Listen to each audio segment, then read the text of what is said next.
A Love Betrayed. Episode 2, Shadows of Deception. As the first light of dawn spread across the village, the air was thick with an uneasy tension. Adetayo, determined to clear his name and uncover the truth behind the lies that had torn apart his world, set out on a mission that would change everything. The scene opened with Adetayo meeting his closest friend, Kunle, in a quiet corner of the village, the weight of the situation clear in his eyes. "Kunle," Adetayo said, frustration etched in his voice. "I need your help. Someone is spreading lies about me, and Ifeoluwa's heart is breaking because of it." Kunle looked concerned, leaning in. "I heard the rumors, Adetayo. Do you have any idea who might be behind this?" Adetayo's face grew hard. "I suspect Akin. He's always been jealous of our love, and I think he's the one poisoning Ifeoluwa's mind." Kunle nodded in agreement. "We need to gather evidence. Let's start by finding out where Akin was the night he claimed to have seen you with another woman." Meanwhile, Ifeoluwa was in her room, tears streaming down her face as she sat beside her best friend, Sade. Her heart was torn between doubt and sorrow. "Sade," Ifeoluwa sobbed, "how could Adetayo betray me like this?" Sade gently placed a hand on her shoulder. "I know Adetayo, Ife. He loves you deeply. There's something more to this story. We just don't know what yet." Ifeoluwa's voice quivered as she spoke again. "But my father, he's so convinced. And Akin, he seemed so sincere." Sade raised an eyebrow, her mind working. "Akin has always been a smooth talker. Maybe it's time we looked into his claims ourselves." Across the village, Akin was deep in conversation with a mysterious figure in a dark, dimly lit hut. "So, you've sown the seeds of discord," the mysterious figure said gruffly. "What's next?" Akin smirked. "We make sure Adetayo never recovers from this. Ifeoluwa has to believe he's beyond redemption." The figure nodded. "I've got just the plan. But we'll need a bit more persuasion." Adetayo and Kunle, on their search for the truth, soon uncovered a crucial piece of evidence.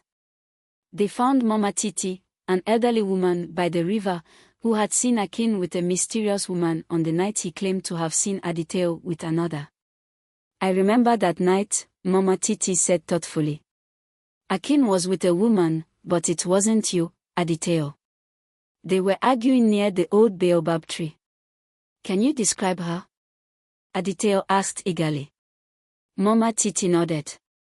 "She was tall, with long braids, and she wore a distinctive necklace.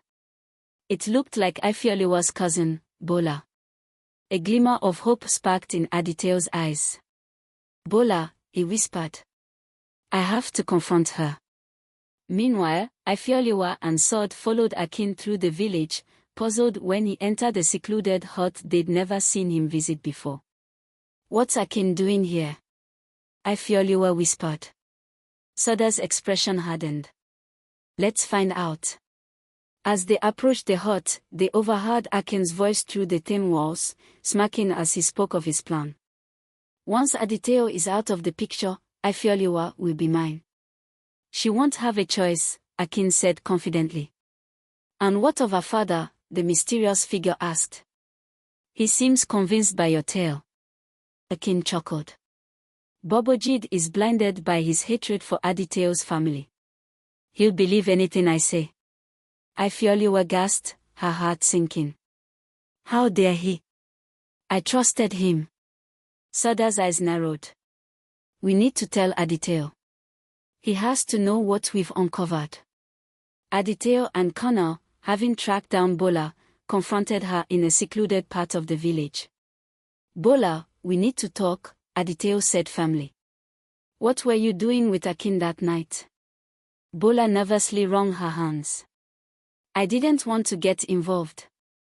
Akin promised me money if I helped him." Kunle's face twisted with anger. "So you lied about Adetayo? Do you realize the damage you've caused?" Bola's eyes filled with tears. "I'm sorry.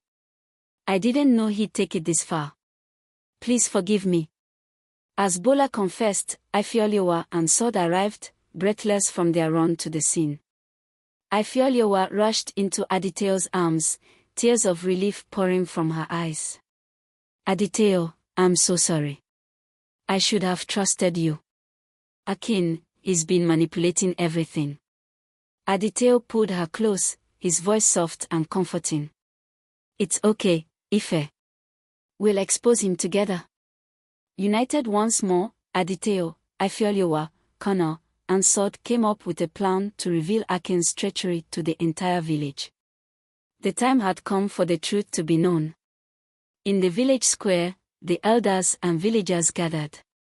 Adetayo stepped forward, holding up Bola's confession for all to see. Elders, villagers, he said confidently, the time has come to uncover the truth. Bola, tell them what you told us. Bola nervously spoke up. Akin paid me to lie about Adetayo. He's been deceiving us all. The words echoed through the square, and gasps of shock and disbelief filled the air. Akin, realizing his plan had unraveled, tried to flee, but Kunle and other villagers quickly restrained him. Elder Babajide, his face a mixture of anger and regret, stepped forward. Akin, you have dishonored us all. Adetayo, Ifeoluwa, I owe you both an apology. Ifeoluwa, her voice soft but steady, replied, Father, let's move forward and heal the wounds of the past. As the village began to heal, Adetayo and Ifeoluwa's love grew stronger than ever. But the road ahead was still uncertain, and more challenges lay ahead. To be continued. Will Adetayo and Ifeoluwa's love survive the trials to come? What other secrets are hiding in the shadows? Stay tuned for the next thrilling episode. Don't forget to like, comment, and subscribe to stay updated.